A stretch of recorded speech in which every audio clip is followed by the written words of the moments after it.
সালাম জানা আজকের মাহফিলের সম্মানিত সভাপতি সাহেব জনাব মুসলিম উদ্দিন ভাই, আজকের মাহফিলের সম্মানিত প্রধান অতিথি, বিশেষ অতিথি, আমন্ত্রিত অতিথি, আজকের মাহফিলের বিশেষ মেহমান যারা আলোচনা করেছেন জনাব হযরত মাওলানা মুফতি মেহেদী হাসান সিদ্দিকী সাহেব, জনাব হযরত মাওলানা আলী রেজা সাহেব, যিনি আপনাদের মাঝে আলোচনা করলেন, আপনাদের সন্তান। এরপরে আমি আজকের মাহফিলের সবচেয়ে নগণ্য গোলাম। না আছে কোনো এলেম, না আছে কোনো আমল, না আছে কোনো কিছু। আপনাদের মাঝে বসতে পেরেছি দুই চারটে কথার জন্য। রব্বে করিম আমার মতো গোলামের জবান দিয়ে বাইর করার তৌফিক দান করে সকল বলুন আমি। কে নিয়ে মাহফিলে বসেছি, সালাম জানাই আজকের মাহফিলের সামনের উপস্থিত আশিকান জাকের আন্দার প্রাণ মুসলমান ভাই বন্ধুগণ, পর্দারের মা বোনেরা, আবার অত্র এলাকার সুনামধন্য মেম্বার, চেয়ারম্যান, অত্র এলাকার সম্মানিত মাতবারগুলো, সকলকে সালাম জানাই। আসসালামু আলাইকুম ওয়া রাহমাতুল্লাহি ওয়া বারাকাতুহু। এখানে আমাদের আব্দুল হাই সাহেব, মৌলানা সাহেব আছেন, উনিও বিজ্ঞ আলেম, যদিও আমার মতো বক্তা না। আরেকজন আছে মসজিদের ইমাম সাহেব, আরেকজন হাফেজ সাহেব, এরকম অনেকেই। আবু তালেব ভাই, কোরআন, পৃথিবীর কেউ যদি কোরআনের প্রতি হতবা, সাইবা, আবু সুফিয়ান, আবু লাহাব, তারা কাফের ছিল কিন্তু কোরআনকে ভালোবাসত। কি ভালোবাসত? রসুল বজরে বলেন না, কি ভালোবাসত? কোরআন ভালোবাসত। রসুল যখন কোরআনুল কারীম তেলাওয়াত করতেন, হতবা, সাইবা, আবু জেহেল, আবু সুফিয়ান, ওরা রাতের অন্ধকারে ছুটে চলে আসতো শোনার জন্যে, পালায় পালায় শুনতো। চিন্তা করতো যে মুহাম্মাদের যদি দেখে ফেলে তাহলে তো কালেমা পড়া লাগবে, মুসলমান হওয়া লাগবে। খুব খেয়াল, মুহাম্মাদ যদি দেখে ফেলে নিশ্চিত আমাদের কালেমা পড়া লাগবে। এই জন্য তারা গোপনে গোপনে পালায় পালায় শুনতো। একদিন রাসূল সাল্লাল্লাহু আলাইহি সাল্লাম তেলাওয়াত করতেছেন, শুনতে শুনতে সকাল হয়ে গেছে, রাত, ঈশান নামাজ পড়ে তেলাওয়াত শুরু হয়েছে, আলী রাজার মতো আলোচনা শুরু করেছে, শুনতে শুনতে রাত শেষ। এই হুতবা, সাইবা, আবু জেহেল, আবু সুফিয়ান একটারও ঘুমও নাই, কোরআন শুনতেছে, ওয়াজ শুনতেছে, রসুলের ওয়াজ মনোযোগ দিয়ে শুনতেছে। সকাল হয়ে গেছে, এখন এ ওর সঙ্গে দেখা, দৌড় দিচ্ছে, সকাল হয়ে গেছে, কেউ যদি দেখে ইজ্জত শেষ। যেরকম আমাদের মাহফিলে যদি হিন্দুরা এসে, আপনি কোন হারে হিন্দু মানুষ ওয়াজ শুনছে, ইজ্জতের ব্যাপার, ভয় আছে না? তোরা তো কাফের, মুশরিক। চিন্তা করছে যদি সকালবেলা নবী দেখে ফেলে ইজ্জত চলে যাবে, দৌড় শুরু করছে। এখন একজন আর একজনের গায়ে ধাক্কা লাগছে, কয় কে? আমি আবু জেহেল। তুমি কে? আমি হতবা। তুমি কে? সাইবা। আমি কে? তুমি কে? আবু সুফিয়ান। কি রে? কয় বদমাইশ এক জায়গা, কথা বুঝিনি? কয় বদমাইশ এক জায়গা। কয় আবু জেহেল, তুমি তোমার বাতিজারে মারার জন্য মানুষ লাগাও, তোমার বাতিজার পিছে আমাদের শত্রু লাগাইয়া দাও, অথচ তুমি এখানে কি করতেছিলা? পাশে বৈশা কি ছিল? আবু জেহেল কয় আসলে বাতিজা ঠিক আছে, কিন্তু মায়াও লাগে, কিন্তু বাতিজা যেটা তেলাওয়াত করে, বাতিজা যে কথাগুলো বলে, এটাও তো আনলেগাল বলে না, সব লিগাল বলে। কারণ মুহাম্মদ সে একটা ধোঁকাবাজ হতে পারে, যে কথাগুলো বলে এটা তো মানুষে, এটা সাধারণ মানুষের কথা না, এটা নিশ্চিত এটা কোনো খোদাই একটা শক্তি। মারাও বলেন না। চার বন্ধু প্রতিজ্ঞা করলো নিজেরাও শুনবো না, এই ওয়াজ কাউকে শুনতেও দেব না। আপনাদের এলাকাও আছে যে আটটসির মাহফিল হচ্ছে, নিজেরাও শুনবো না, অন্য কেউ শুনতে দেব না, এরকম একটা কথা বুঝেননি? যে আমরাও শুনবো না, এমন একটা হট্টগোল করে দিব, হেদাল বাদায় দিব, নিজেরাও শুনবো না, অন্য কারো শুনতে দিব না। এখন চারজন প্রতিজ্ঞা করছে, আর আমরা কেউ নিজেরাও শুনবো না, কাউকে শুনতে দিব না। পরের দিন ঘুমাইতেছে, আবু জেহেলের ঘুম হয় না, কয় না আরে, কারণ এই যে আজকের ওয়াজ, যারা আল্লাহর নবীর পাগল, আল্লাহর পাগল, তারা বিছনায় থাকতে পারবে না। ওই পাগলটা আপনি যতই বেঁধে রাখেন, সে হোক সরমুনায়, হোক সারসিনা, হোক জামাত, হোক তাবলিগ, হোক বিএনপি, দুঃখ নাই। কিন্তু ও যদি রাসূলুল্লাহর প্রেম বিন্দু মাত্র থাকে, আল্লাহর গোলামিত্ব যদি ভিতরে থাকে, ওই পাগলকে ধরে ঠেকায় রাখতে পারবেন না।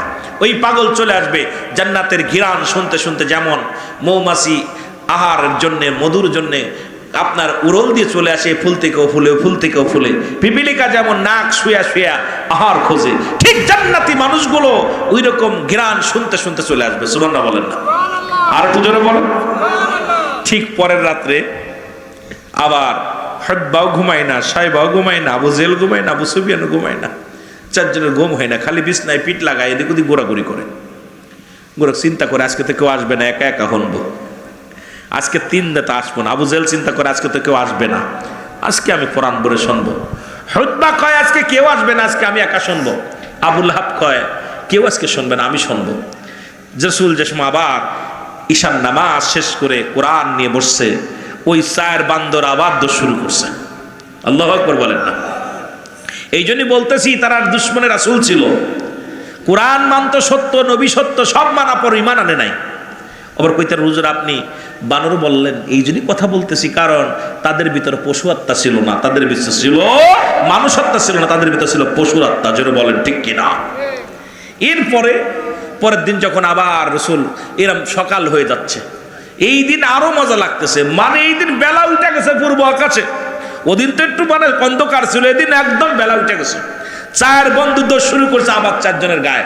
আর কিরে কিরে তুই, ওখায় তুই, ওখায় তুই, ঘটনা কি? কালকে না প্রতিজ্ঞা করলাম কেউ শুনবো না, কাউরে শুনতে দিব না, কথা বুঝছেননি? শুনতে দিব না। কিন্তু আমার বাবারা গভীর মনোযোগ। 4 বন্ধু বলল না, এটা পৃথিবীর কোনো মানুষের লেখা কিতাব নয়, মুহাম্মদ সাল্লাল্লাহু আলাইহি সাল্লাম উনি যে কথাগুলো বলে এটা আল্লাহর কথা বলে। এই ব্যক্তি কোনো সাধারণ মানুষ না, যদিও সে একজন আমাদের ভাতিজা হোক, আমাদের ব্যস্ত হোক, সে কথাগুলো বলে আল্লাহর কথা, সে কথা বলে ভগবানের কথা। সুতরাং আজ থেকে আমার বাবারা মুহাম্মদকে হিংসা করলেও ওনার বাণীকে হিংসা করা যাবে না। তা আমি আজকে দেখলাম মাহফিল হিংসা করছেন, তাবারও খায়া টুক করে চলে যাচ্ছেন, মনে কিছু করবেন না, মনে কিছু করবেন না, যদিও হিংসা করেন।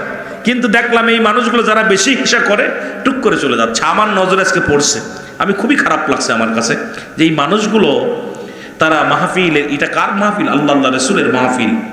আল্লাহ কবুল করুক। এমন একটা দিন আসবে বাজান, বসার সুযোগ পাবেন না।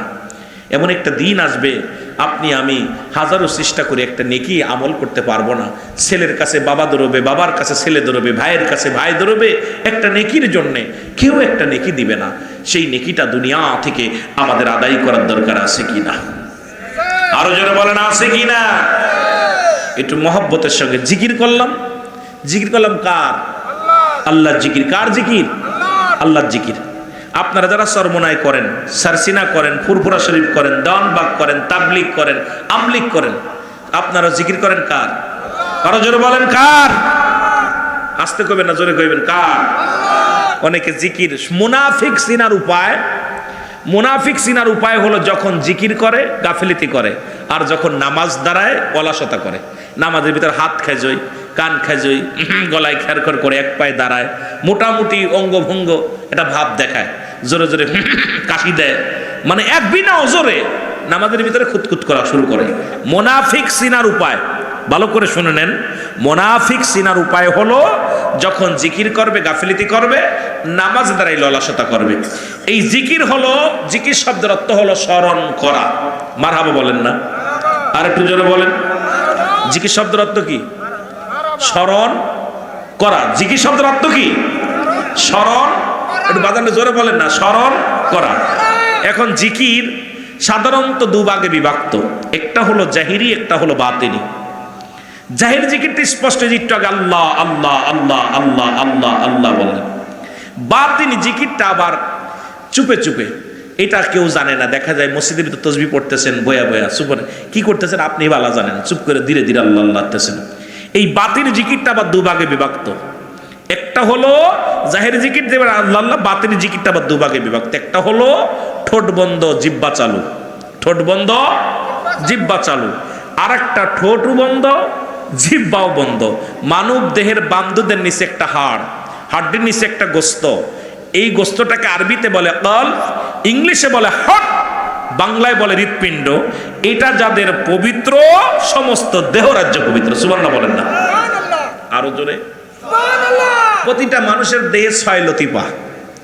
নফসে আম্মারাকে কন্ট্রোল না করা পর্যন্ত আপনি আল্লাহ পাওয়া পর্যন্ত এত সহজ না। এই নফসটা, এই নফসের বাড়ি খই। এই যে আমি আলোচনাগুলো, আমি আস্তে আস্তে যখন আলোচনাগুলো আপনারা নীল আলোচনাগুলো অনেক মজা লাগবে, তবে দেখা যাক কোন পর্যন্ত আগানো যায়। এই জিকির বললাম 2 ভাগে বিভক্ত, এর কিতাবের ভাষায় জিকির 4 ভাগে বিভক্ত। কয় ভাগে? জোরে বলেন কয় ভাগে? আমি দলিল দিতে আসি না আপনাদেরকে, যেহেতু আলোচনা করব। তবুও তিরমিজি শরীফের 2য় খণ্ড, কত খণ্ড?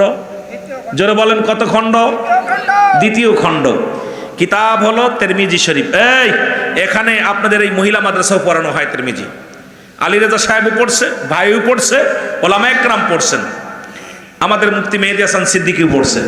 যারা পড়েছেন আমার সঙ্গে চ্যালেঞ্জ আসলে আমার সঙ্গে কিতাব নিয়ে বসতে হবে। কেন আমি আপনাদের ছেলে, আগে বলছি, কিতাব আমার বাবার না, কিতাব আমার ভাইয়ের না, কিতাব আমার গ্রামের না, কিতাব আল্লাহ রাসূলের কিতাব। জোরে বলেন ঠিক কি না? এটা কি আমার বাবার কিতাব? আমার বাবার কিতাব কোন, আমার আব্বা কিতাব লেখেও নাই, আমি সেই কিতাব থেকে আলোচনা করতেছি না। তিরমিজি শরীফের 2য় খণ্ড 175 নাম্বার পৃষ্ঠা। কত নাম্বার? লেখে নিবেন, না পাইলে এখন জব করে দিবেন আমারে। বন্ডামি করা যাবে না, এত বড় কুতুব হইলে আপনি আসতে হইব। যদি কোনো কুতুবের জানতে হয়, এলাকার মধ্যে যদি কোনো পণ্ডিত থাকেন, কিতাব নিয়ে আমার কাছে আসতে হবে। আমি কিতাব আমি বলবো, আপনি খুলবেন, না পাইলে আমার জবাই করবেন। কিন্তু দূরে থেকে ভণ্ডামি করা যাবে না। আপনি আট্টসি বেদাত করে নাক শিখটাবেন, আমার কথা আমার ডাব যদি অসঠিক হয় সঙ্গে সঙ্গে ফেলে দিবেন, প্রয়োজন নেই। আরে আট্টসি পীর কোনো মাকসুদ নয়, চরমনা পীর কোনো মাকসুদ নয়, জামাতের আমির কোনো মাকসুদ নয়, মাকসুদ স্বয়ং আল্লাহ। জোরে বলেন ঠিক কিনা? কে? হেদায়েতের মালিক কে? কন্দি হেদায়েতের মালিক কি চরমনার পীর সাহেব? চরমনার মুরিদ যারা আছেন বলেন, হেদায়েতের মালিক কে? মারহাবা। হেদায়েতের মালিক কে? আট্টসির পীর, সারসিনার পীর, জামাতের আমির? হেদায়েতের মালিক কে? এমনকি হেদায়েতের মালিক নবীজিকেও আল্লাহ দেন নাই। আমরা নবী নবী কয়া পাগল হই, আমার নবীজিকে হেদায়েতের দায়িত্ব দেন নাই। দায়িত্ব দিচ্ছে, যদি হেদায়েতের দায়িত্ব নবীজিকে দিতেন তাহলে বোঝা গেল আবু জেহেলের কপালে কালেমা জুটতো, ঠিক কি না? যেহেতু আবু জেহেলের কপালে জোটে নাই, সেহেতু হেদায়েতের দায়িত্ব দুনিয়ার কাউকে দেওয়া হয় নাই। আমাকে আপনাকে দায়িত্ব দিছে বলার, মানা না মানা এটা দায়িত্ব কার? আল্লাহ। একটু এমনও মানুষ আছে আমার গ্রামে যে এক সময় অন্য অন্য হাদান দায় ছিল, এখন ব্যক্তি নামাজ ছাড়ে না, এই ব্যক্তি আল্লাহকে ছাড়ে না, সদা সর্বদা আল্লাহর প্রেমে, মাসুকের প্রেমে আশিক, একদম পাগল হয়ে গেছে। কারণ আল্লাহ তাকে হেদায়েত এই মুহূর্তে করছে। জোরে বলেন ঠিক কিনা? অনেকে বলতে পারে দূর ভণ্ড ছিল, এখন বালা হয়েছে। কথা বুঝছেন? আরে হেদায়েত কখন করবে আল্লাহ ভালো জানে। তিরমিজি শরীফের 2য় খণ্ড 175 নাম্বার পৃষ্ঠা। এতদিন জিকির করেছেন আল্লাহ, আল্লাহর জিকির এই জিকিরের নাম জানেন? এই জিকিরটার নাম হলো ইসমে জাতের জিকির, আল্লাহ আল্লাহ আল্লাহ। বাইহাকি শুআইবুল ঈমানের 1ম খণ্ড 337 338 নাম্বার পৃষ্ঠা। আমি কিতাবের নাম বলতেছি, আমি পৃষ্ঠা নাম্বার বলতেছি, না পাইলে আস্তে আস্তে আস্তে ভাই আস্তে একটু ধৈর্য ধরেন। এই কিতাবের মধ্যে এতদিন জিকির করছেন কালেমার জিকির না ভাই? আমরা কিন্তু সবাই জানি যে কালেমার জিকির, ঠিক না ভাই? কথা বলেন না কেন? কালেমার জিকির বলি না? না ভাই, এটা কালেমার জিকির না। এই জিকিরটার নাম হলো নাফি জাতের জিকির, লা ইলাহা ইল্লাল্লাহু মুহাম্মাদুর রাসূলুল্লাহ সাল্লাল্লাহু আলাইহি ওয়াসাল্লাম। জোরে বলেন না মারহাবা। কষ্ট হচ্ছে আপনাদের? কষ্ট হচ্ছে? আমি কাউকে ঘায়াল করার জন্য বসি নাই, সবার বোঝানোর জন্য বসেছি। যেহেতু আমি আলেম হিসেবে বসেছি, এখন আমি শিক্ষক, আপনারা ছাত্র। এখন আপনাদের কোনো কথা নিব না। যদি কোনো ভুল হয় ওপেন বলবেন এটা রং, মেনে নিব। কিন্তু আমি এখন শিক্ষক, আপনারা ছাত্র। না বুঝলে আমাকে বলবেন এটা বুঝাই দেন। কথা বোঝেন নাই? এটা বুঝিয়ে দেন। কারণ এখানে আপনি বুঝবেন, আরেকজন বুঝবে না। আমি কাউকে ঘায়েল করার জন্য, কাউকে গালি দেওয়ার জন্য, কাউকে নিন্দা করার জন্য এখানে বসি নাই। আমি আপনাদেরকে বোঝানোর জন্য বলতেছি। জিকিরটার নাম কি? জোরে বলেন। নাফি জাতের জিকির, লা ইলাহা ইল্লাল্লাহু মুহাম্মাদুর রাসূলুল্লাহ সাল্লাল্লাহু আলাইহি ওয়াসাল্লাম। কানজুলুল মানের 1ম খণ্ড 214 নাম্বার পৃষ্ঠা। আমি কিতাবের নামে এই জন্য বলতেছি, যারা আপনারা লিখে রাখলে কিয়ামত পর্যন্ত লাগবে, কাজে লাগবে। এই এতদিন জিকির করছেন তওবার জিকির না ভাইজান, তওবার কোনো জিকির নেই। আমরা কিন্তু অনেকেই সাধারণ মানুষ, আমরা তওবার জিকির বলি না ভাইজান। এই জিকিরটার নাম হলো কুওয়াতের জিকির, লা হাওলা ওয়ালা কুওয়াতা ইল্লা বিল্লাহ। জোরে বলেন মারহাবা। একটু আস্তে রাগ করতেছেন নাকি? আমি ছেড়ে দেব রাগ করলে, আপনার বক্তা নিয়ে আসেন। যদি ভালো না লাগে যে কোনো বক্তা নিয়ে আসবেন, আমি আলোচনা করা মুখ্য বিষয় না। আমি আপনাদেরকে বোঝানোর জন্য এমনভাবে বলতেছি, এরপরেও যদি আপনাদের কষ্ট হয়, কেন আপনাদের শিখতে হবে। একটা আলেম এসে উল্টো পাল্টা বলে যাবে, আপনারা শিখবেন না। একটা আলেম আসতে পারে, আসলে আপনাকে ভুল বুঝাবে, তখন আপনি যখন বুঝলেন যে না সিদ্দিকী সাহেব এটা বলছে, আরেকজন অমুক বলতে রেজা ভাই, আলী রেজা ভাই এটা বলছে, তখন আপনার ভিতরে মূলটা যেটা আপনি ধরে ফেলতে পারবেন, ঠিক কিনা ভাই? মূল যেটা ধরে ফেলতে পারবেন। এখন আমি যদি না জানি, প্রশ্ন করো ওই ব্যক্তি যে ব্যক্তি জানে, প্রশ্ন করো ওই ব্যক্তি যে ব্যক্তি জানে। যে ব্যক্তি জানে না, ও প্রশ্ন জীবনও করতো না, কারণ তো নিজেই বোঝে না। এই জন্যে আপনি যখন জানতে পারবেন, তার জন্য ধরতে পারবেন, বলতে পারবেন। এইবার চতুর্থ নাম্বার জিকির ইবনে মাজার মধ্যে সুবহানাল্লাহ আলহামদুলিল্লাহ লা ইলাহা মারহাবা বলেন না? আরো জোরে বলেন ভাইজান। এই জিকিরটা সব তরিকার ভাইয়েরা করেন। এই যে চারটা প্রকার জিকির বললাম, জিকির শব্দের অর্থ হলো স্মরণ করা। আপনি এখানে একটা গাছ পড়ে আছে রাস্তার মধ্যে, এটা সরিয়ে দিয়েছেন, এটা একটা জিকির। আপনি ঘাটে একটা খুঁটো গাড়া আছে, যে গাড়ি একটা লোকের পায়ে লাগতে পারে, উঠাই ফেলছেন, এটাও একটা জিকির। আবার চিন্তা করছেন এখানে মানুষ কাপড় থেকে গোসল করবে, এটাও একটা জিকির। কথা বলছেন? এক কথা, রব্বে করিমের সন্তুষ্টের জন্য মানুষকে ভালোবাসা, রব্বে করিমকে খুশি করা। মারহাবা বলেন না? আরো জোরে, আরো জোরে। খুশি কাকে? পৃথিবীর কোনো মানুষকে নয়। কোনো পীরের নামে কোনো জিকির নাই, সিদ্দিকের নামে কোনো জিকির নেই, আপনার নামে কোনো জিকির নাই। জিকির কার? আরো জোরে বলেন কার? এটা আপনারা বেশি বেশি করবেন, কলব পরিষ্কার হবে। কলবের পরিষ্কারের এক নাম্বার ওষুধ হলো জিকির। হার্টের রোগ, যে ব্যক্তি দেখবেন বেশি জিকির করতে পারে, যার কলব পরিষ্কার হয়ে গেছে, এই ব্যক্তির হার্টের রোগ হয় না। এই জন্য হার্ট যদি ভালো রাখতে হয়, দেখবেন ওই যে অনেক পাগল কত জোর, ওই রকম যদি জিকির আমি করতাম, উনি স্ট্রোক করে মারা যেতাম।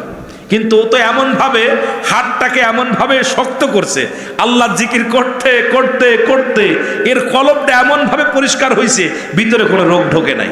মারহাবা বলেন না? আর একটু জোরে বলেন মারহাবা। মুহাব্বতের সঙ্গে দুরূদ শরীফ পড়ুন। আল্লাহুম্মা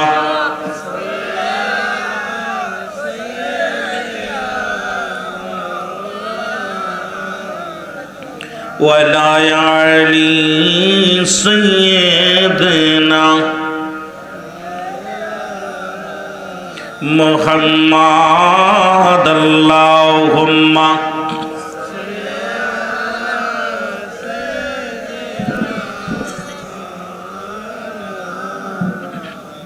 ওয়ালা আলি সাইয়্যিদিনা